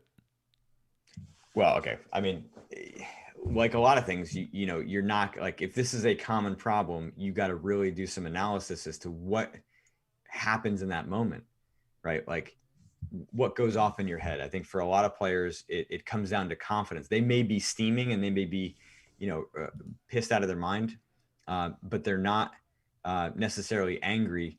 They're kind of upset with themselves, right? The anger is self-directed. It's self-critical. And then they're going to, like just look to win back the money as quick as possible as a way of making themselves, kind of feel better. So if you understand that it's a confidence thing, then you got to understand what the basis of your confidence is. So, a very quick kind of rundown would be make a list of all of the things that you think that you're quite good at in the game. And what are the things that, you feel proud about, maybe some of your accomplishments. If you are a full-time player, and making money from the game, like you should feel proud of yourself just for that fact, because it's really hard to do that. If you're a recreational player and you're able to be profitable consistently, you should feel pretty good about that, because that's still hard to do. So, whatever you can feel good about, in terms of your accomplishments, in terms of your skill set, put it on a note card. And then when a hand like that happens, just pull it out and just understand that hand, that mistake doesn't wipe out all of that stuff, right? It's still there, forms the bedrock of your competency. It forms the bedrock of your game. It does not disappear in an instant. It feels that way, but that feeling is just a temporary, distaste of getting owned. And, on some level, you just got to get stronger, right? You got to be like Tyson, being able to take a punch, because that's going to happen. Because if you're never in those situations, then you're probably not really, pushing yourself to play as well as you can, because you're just not going to put yourself in spots where that's going to happen. You're going to make easy decisions, and that's fine. You can probably still be profitable, but your game's not going to progress. And then you can look afterwards more practically about what led to the decision. Could you have made a different decision? In some respects, you're going to look at it and you'll be like, no, I can't call here. I only am thinking that way because hindsight tells me so. But hindsight is a real, like a mind fuck. Right. Right. Because, and here's the interesting thing. I actually studied this a lot more in my preparation for the new book. Hindsight actually is the belief that you're going to one day wake up a genius, right? It's not about what you think in the past. Okay. It's that you think that you know enough to know what's going to come. Right. That's the only way you can make a different decision in that spot. So in order for you to actually be better, you got to analyze it and figure out practically how you're going to upgrade your decision-making process. Otherwise, you just think you're, a genius waiting to come out. That is so fascinating, and that is probably the most direct link between trading and poker. And I think that on a trading scale, that is blown up to an even larger proportion, just because trading is affected by world news and crisis and climate and all sorts of random variables, while in poker it's about, oh, I would have hit my flush, which is on a much smaller scale something that you have to consider. Well, and the other big one is that in trading, all of the price action is known retrospectively, right? So like most poker players go home and they never actually get to see the hold cards of their opponents. So they don't actually they're not able to have perfect hindsight. Obviously, if somebody shows you a bluff, or you're playing on TV, or you're playing on some of the sites that, allow for hold cards to come out, you're going to know that. But for the most part, poker players are actually, like less vulnerable to hindsight, because they don't see, exactly what happened retrospectively. I mean, everybody should have bought more Bitcoin in 2014. We all should have sold, our stock portfolio, a little over a year ago, but here we are. Yeah, no, it's true. There's the stock market, to me, as someone who doesn't know anything about it, is always a hindsight thing, because the only thought I ever have of the stock market is, oh, I should have bought this a while ago. Yeah. And so if you're going to break out of that hindsight pattern, the question you have to ask yourself is, how could I have purchased at X point? I mean, one of the things that I struggled with for a while was with Bitcoin, because I had my first client in 2013, who was paying for sessions in Bitcoin, kind of introduced me to it. I really had no idea what it was. And, I would, get a transfer, I would sell it immediately. And I basically was getting like 1 Bitcoin per session, which is insane to say now. Wow. Right. Back then. So yeah, for a while, it's like, well, like, why didn't I, at least just like scalp a little bit, like, take 10%, whatever, and just build up, when I really went back and like looked at the forensics, I had just gotten married. I had just self-published my second book, which, I'm not going to give specific numbers, but it's a pretty decent sized chunk of change to self-publish a book and do it, to do it right. I didn't have a lot of money. I like literally had just purchased, an engagement ring, then we started saving up for the wedding. Then we started saving up for a house. It was like, I couldn't reconcile the idea that I was going to be investing this money into this thing that I didn't really fully understand, and just never really spent the time to do that because I couldn't see how I was going to make it into an investment. So yeah, I mean, at the end of the day, when I actually kind of reconciled all of that, that's when I started like more objectively making decisions around that asset, and others. And so, you have to ask yourself the question, how could I have made a different decision? What would it have taken? Sometimes it's practical, sometimes it's emotional, sometimes it's circumstantial. But if you ask those questions, you at least engage in a decision-making process, like in some kind of analysis that is actually going to yield something of value, not the, masturbatory bullshit of, what you think you would have done differently. Oh my God, it's so funny. And everyone, please share their crypto bad beat stories in the chat. I'd love to hear more of them. I have one of my own that's also extremely painful. It is basically along the same lines of what you just said, Jorryt. But this was back in, I want to say 2010, 2011, when Bitcoin was not worth a whole lot. I was writing articles for a website, and they said, we can pay you in Bitcoin or we can pay you in dollars. Well, those would have been the most expensive articles they would have ever paid for, but I just asked for dollars because I was basically broke and I needed the money. So, not as painful because I literally had no option. I needed the cash. But it is funny when you look back on it and doing the math, you're like, oh, no, that would have been a good chunk of Bitcoin that year that I could have made off writing articles. A 60K hourly is pretty decent. I'm not, and more so for you. I mean, yeah, you're pretty close to the, I guess now would be, the $600 million pizza. Yeah, exactly. Yeah, I would have made a lot of money at Bitcoin, which is just really funny. For the people that don't care about our conversation, you're shit out of luck. Go to PokerGO.com right now to watch this final table without our commentary. We have put everything in a beautiful library for you guys, curated it, and every single bracelet event that was ever on TV is now available on PokerGO, as well as these two final tables. And I have no shame in saying that a lot of hard work and a lot of money goes into the platform that we have, and we love it, and we are working on making it better every single time. We've had technical difficulties in the past. We are aware of that. We are working on it. But the one thing that stands is that every single person that works for PokerGO has an incredible passion for the game, and we try to put on some of the best events in the world for you guys. And of course, we've done it in the past: Poker Masters, Super High Roller Bowl, US Poker Open, and now we've brought High Stakes Poker back to life. We've brought Poker After Dark back to life. Just think about all the stuff that goes into doing something like that. And World Series Poker is one of those things. And we're very excited that WSP announced the new dates for later this year. So we're very excited about that, and excited to, of course, show it once again on PokerGO. Another question coming in from ILFTC on YouTube. He says, hey, Jorryt, do you believe there are poker players that are just absolutely gifted to the game naturally? 100%. Yeah, I mean, it's like anything else. There's gifted athletes, there's gifted surgeons, there's gifted, legal scholars. I mean, I think when you combine, some natural inclination for, the different variables that exist within poker, whether it be statistics or, kind of mathematics, or even just, very kind of like high emotional intelligence or, the ability to kind of sense and read people, and then, just a love for the game, you're going to have somebody who is, kind of primed to be dominant.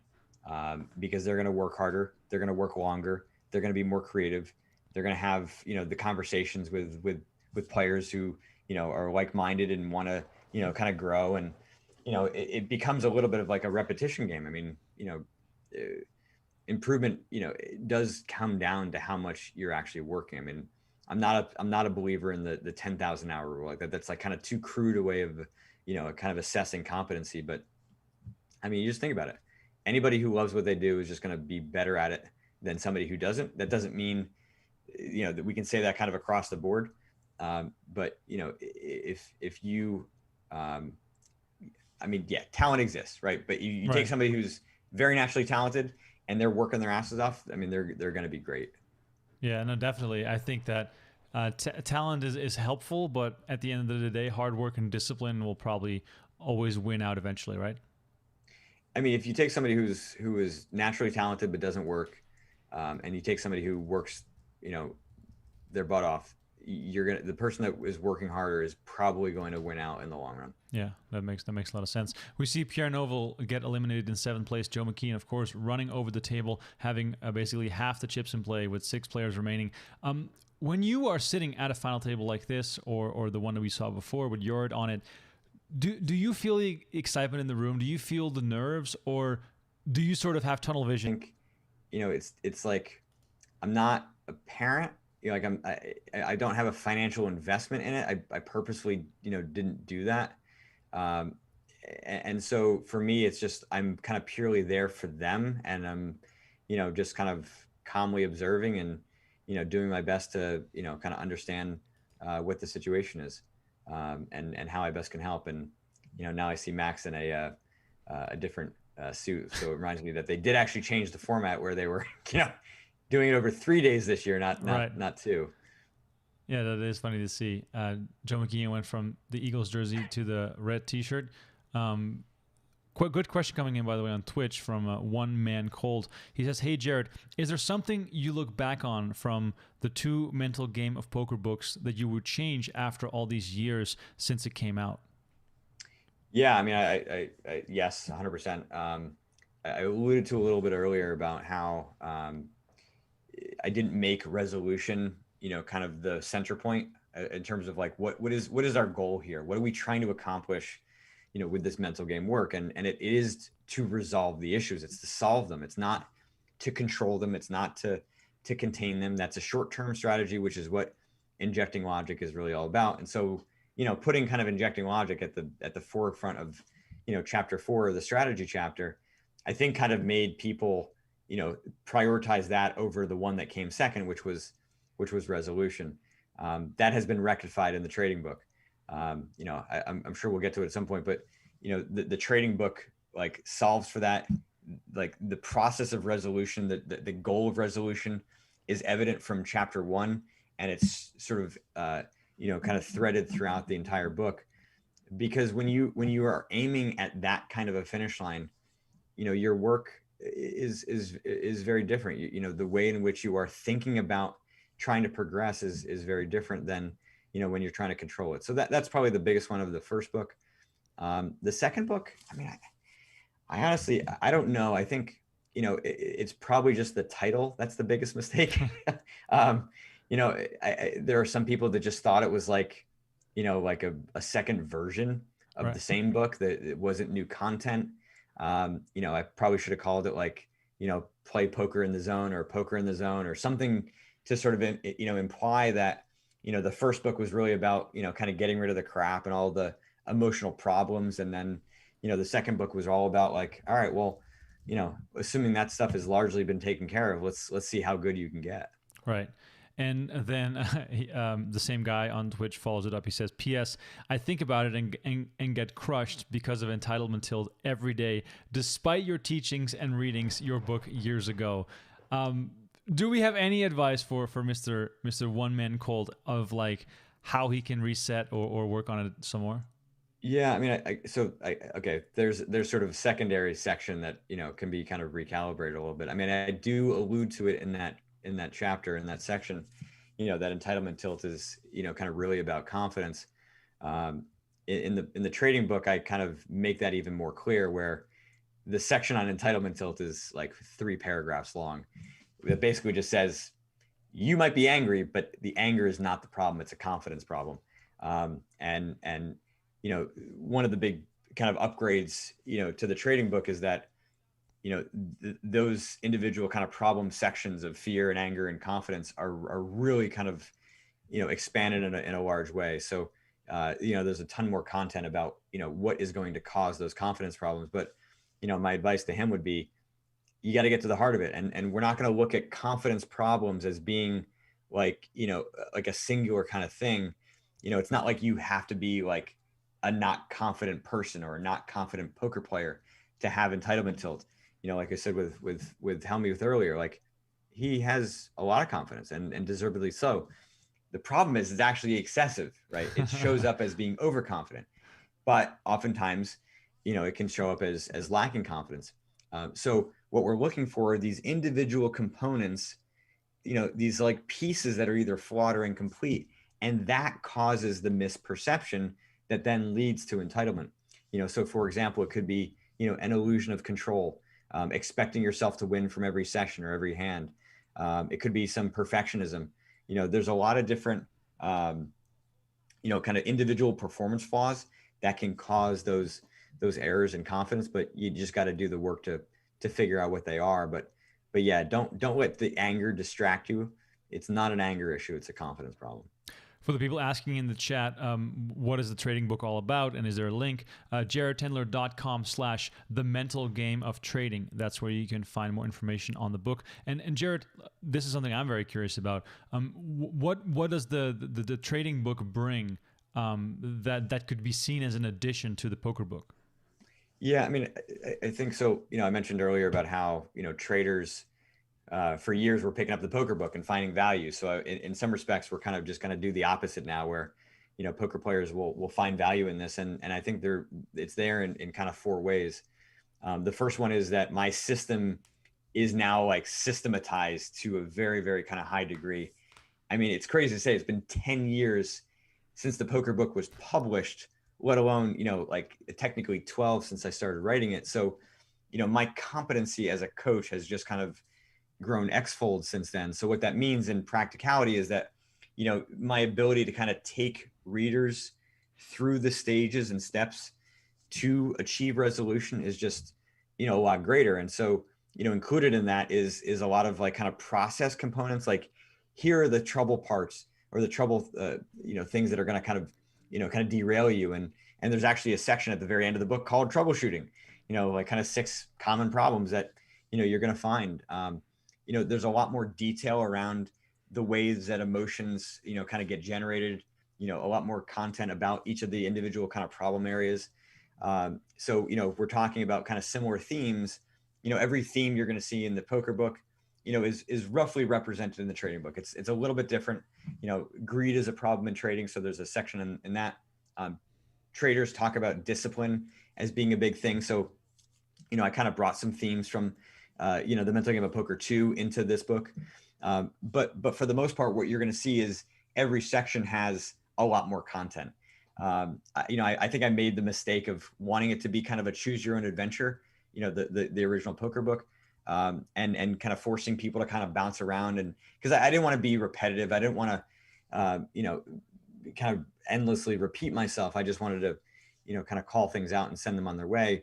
But now what I've done is eliminated all of that and have been able to, so let's say we're going to talk about high expectations, for example. We're going to talk about high expectations as it relates to fear, and there's content about what that issue looks like when there's, when fear is predominantly there, and then, with anger and confidence and discipline. So, the themes that used to be kind of, mildly touched upon are now, very much expanded upon. So there's just a lot more content. This book is 80% longer. Wow. It's 310 pages. And I'm telling you, there is no fat. I mean, I edited this thing down. I had some phenomenal help with a writing assistant, an editor, a copy editor. There is no fat in this thing. And I don't think there was much fat with the poker book either, but, we're talking about a significant amount of more content, but all of it is very well kind of, kind of precise. And then the other thing is the stories are obviously based in trading, but there's 17 traders who lend their stories. So there's a lot more kind of real life examples. And, listen, I listen to feedback. I mean, I read all the reviews, and if anybody's, listening to this and they end up picking up the trading book and they read it and they want to give me feedback, send me an email, post a review, send me something on Twitter. I will listen to all of it. And one of the feedback, that I got was, that the client stories in the poker book, were kind of more about me than about the client. It was like me, like kind of pimping myself as a coach. And, in retrospect, I think that was like me trying to sell myself. Like I didn't have a big name. I mean, I had a decent name at the time, but, I was still trying to prove myself. And so, that kind of ended up being reflected in the stories. I'm kind of past that now. I feel pretty competent about where I'm at. I'm not saying I'm perfect, but, so now the clients are kind of front and center, and it's told more from their perspective and their experience in kind of going through it, and here were the problems. And, it's very kind of well integrated into the narrative of the of the storyline of that issue that's being discussed. So I think the examples are going to feel more kind of palatable, even though they're written in the language of trading, and the book is written in the language of trading. The concepts are universal. We kind of touched upon esports and golf. Like, the stuff that I'm talking about is the exact same thing in every industry. The only thing that differs is the culture, the language, the situations, the application. And that to me is like the easy stuff. Right? You guys can figure out, there's a little bit of parsing through it, some of the language, to kind of understand what we're saying. But, you guys are smart enough to kind of read through the lines. I just shared the link to the book again on the Twitch chat for those people watching this on Facebook and YouTube. Thank you. JorrytTendler.com. And I will let people know on a little bit of a secret thing. The book actually is live now. I've said publicly that it's out on April 12th, but I was doing sort of a soft launch to game the Amazon algorithm, with traders. But you guys have been asking some great questions. So the sucker's live. It's only in soft cover right now, but the audiobook has already been recorded. It's uploaded. I'm just waiting for them to say, yeah, it's live. The ebook will be out in 7 to 10 days. So, figure by the end of, the end of April, all 3 versions will be out. But the soft cover is there now. Awesome. I'm so happy to hear there's going to be an audiobook, because I have the attention span of a toddler, and everything needs to be written to me or read to me. And when I'm on long bike rides, that's all I do is listen to audiobooks. Awesome. Which is also the only time that my ADD has me focusing on the road, and I can't really get too distracted. Go check out that book, you guys. If you guys go end up buying the book and you want to leave a review, let Jared know that you came from this podcast, because it's kind of cool to see where all the people are coming from that are finding this book. Jay Nandes Poker in the chat says Jorryt is a GOAT, best mental game coach. Oh, my buddy. That's always good to hear Good from your. Are they students or clients? How do you refer to people that work with you? Mostly clients. Clients? Yeah, I think students feels too subordinate. Like Right. it really is like I consider it kind of more of like a team kind of thing. Like, I'm my ability to do my job is only as good as you provide me the information. Right. So yeah, it's a partnership. It's a teamwork. Patrick, thank you so much for the kind words about my skill as a podcaster. I really appreciate that. And also, you have a good question. Patrick asks, is it harder to learn confidence or the game of poker itself? This might be way out there for us to analyze, but how do you feel about this? It's a simple answer. It's way harder to learn the game. Really? Okay. Oh yeah, because you're not learning confidence. I mean, I think your natural state ought to be right to have it, right? And so if you don't, then you just have to figure out why. Right. It's not a mystical thing. There are very practical reasons for it, right? As I said, it's just about perception. You can be a terrible poker player and be confident because you're self-aware enough to know where your skills end and where they begin, right? And it doesn't matter at what level you are as a player, you can be confident, right? So it's not hard to learn confidence. Confidence is an emotion, right? It's just expressing your sense of your own competency. That's all that it's doing. So yeah, poker is definitely harder. Funny note from Matthew Green on YouTube says Jack Daniels is the best mental game coach. And that frankly is the only prescription that I can write.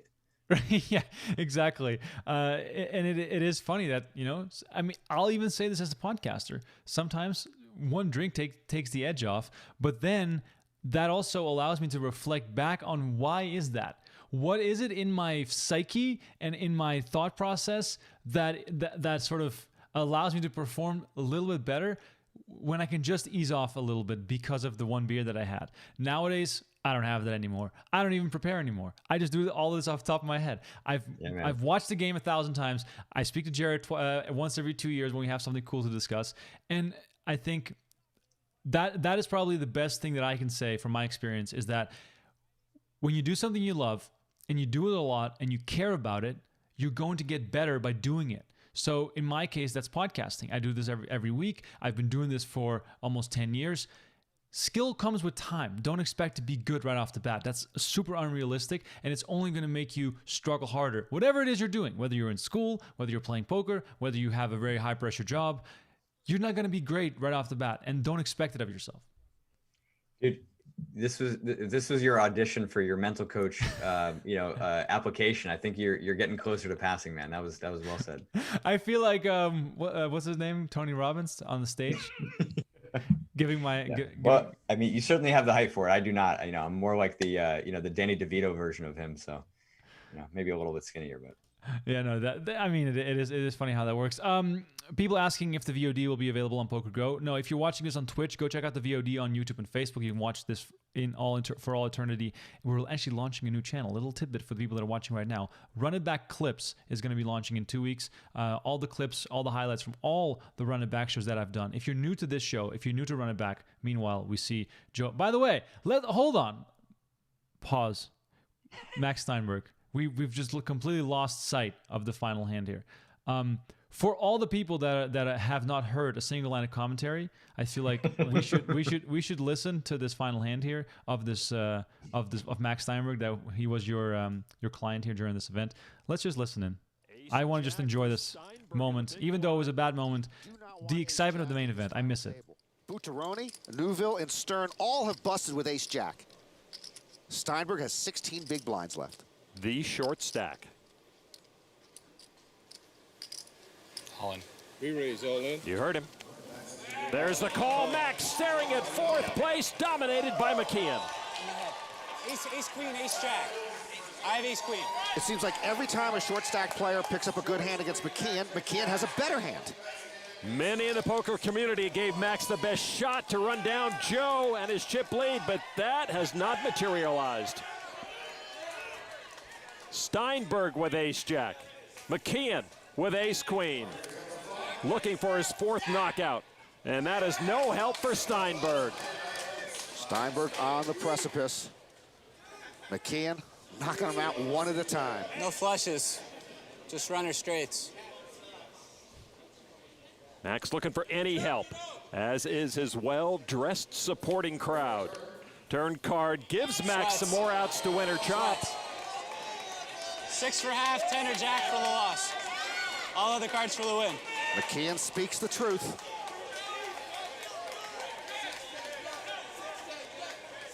With a river 6, Steinberg would chop the pot with a 10 or a jack. He'd take it all. Otherwise, Max is done, and we are three-handed. The river card for Max Steinberg's main event. It's the tray of diamonds. McKeon scores another elimination, perhaps his strongest rival of the bunch. Steinberg goes out without much of a fight tonight. This November 9 has been all about one man, Joe McKeon. It was indeed all about one man, Joe McKeon, and no matter how much tactical preparation or mental game coaching you could have had, there was just no stopping this guy at this final table. Do you look back at these final tables with a sense of pride, having been part of this journey and this experience? Yeah, absolutely. I mean, I think, when the format came out, I think 2011, I wanted to, I felt like I had something to offer. I'm not the sort of ambulance chaser who, was kind of knocking on doors, but, certainly kind of put out some feelers. And, I basically just kind of got lucky that, 2 of my clients, who I had very strong existing relationships with, were in this position. So yeah, to kind of be a part of it was amazing. It was a unique experience, and, listen, I'm a competitor at heart, and, to be around, kind of high level action like this is super cool. So, both Jorryt and Max are just great people to begin with. They're great competitors, they're great poker players. And then, of course, it's the World Series main event with, millions of dollars on the line. So, yeah, it's kind of perfect storm in many respects. Absolutely. A few quick hitter questions here before we wrap this up. By the way, Jorryt Tendler is here with me on the show. If you're just tuning in, we've done almost 2 hours of breaking down mental game of poker, mental game of trading. We've talked about a whole different bunch of topics, and this just makes me realize how quickly the time flies when you have good conversation. And I didn't even get a chance to ask all about esports and stuff, so we just have to do this again at some point. That's just how this sort of thing works. Twist my arm. I will. Good question coming in from Mitchell. He says, "What's the best way for you to control your breathing and heart rate?" It's something called diaphragmatic breathing. I would Google it. It's like there's plenty of resources online. It's not a complicated thing, but it does take some training to actually learn. Don't do it once or twice. I will say that if you're having trouble, because basically what diaphragmatic breathing means that you're breathing through your chest. I don't think you'd see me. You're breathing not through your chest, like in through your mouth like this. right? That like gives you a kind of a shot of adrenaline, because in the upper chambers of your lungs, the alveoli, right, the things that absorb oxygen are sparse. Down into your stomach, the lower chambers of your lungs are kind of rich in alveoli, so you absorb more oxygen. So your goal is to try to not have your chest rise. If you're having trouble doing that, which a lot of my clients do early on, do a technique. If you faint, if you have a tendency to, I would just put a little asterisk, like make sure you just do this for the first time around somebody else so you don't hurt yourself. Most people don't faint. I'm just saying it as a little disclaimer here. But the idea is that you take a deep breath, doesn't matter how, and then you expel all of the air that you possibly can. And then right at the end, where you can't blow out any more air, you just pause for a second, and you just kind of imagine, one particle of air going down, in through your nose, down the back of your throat, and beginning to fill up your lungs. And that can be the beginning point where your awareness can shift, and you can actually start to feel, what the bottom of your lungs actually feels like, and begin to start to breathe that way. The reason that breathing in a diaphragmatic way in belly breathing is effective is because you are actually absorbing more oxygen.